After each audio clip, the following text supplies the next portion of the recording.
À Castries, comme toutes les communes de la métropole, nous sommes soumis à des obligations de construction de logements. Il faut également, c'est aussi une volonté, puisque nous devons proposer du logement. À Castries, nous devons réaliser 80 logements par an, dont 30 logements sociaux. Et ici, nous allons ériger un nouveau quartier sur un terrain qui se trouve à proximité du village, à l'entrée de Castries, et qui ne gêne pas le voisinage. Les promoteurs sont FDI et Nexity qui travailleront ensemble sur ce projet, qui travaillent déjà ensemble puisqu'on en est à l'étape de constitution des dossiers. Le permis d'aménager n'est pas encore déposé.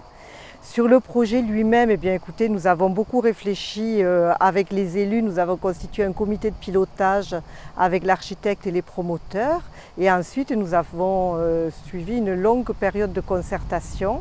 Donc, nous sommes arrivés à la conclusion de dire que nous ferions que du collectif, des bâtiments avec de larges terrasses, agréables à vivre, où les gens ne se gênent pas, et de grands espaces verts à proximité.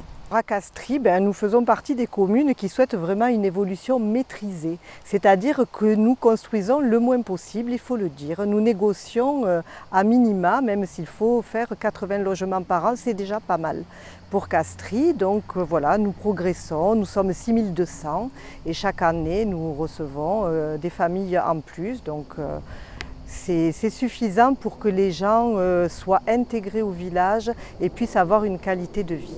L'idée, c'est de ne pas avoir un village dortoir. Nous avons plus de 80 associations à Castries. Castries, c'est un village qui vit avec beaucoup d'activités, des gens qui se connaissent encore, des clubs de sport, des clubs de solidarité. Enfin, il se passe beaucoup de choses, de festivités. Les gens se rencontrent et avec le contournement, la mise en place de la déviation, on a beaucoup moins de voitures qui traversent Castries et ça donne une meilleure qualité de vie et les gens marchent davantage dans le village et nous souhaitons pousser les gens à prendre de bonnes habitudes et le fait de marcher dans le village, d'être à une allure un peu plus modérée, ça permet de voir les choses autrement et ça permet la rencontre.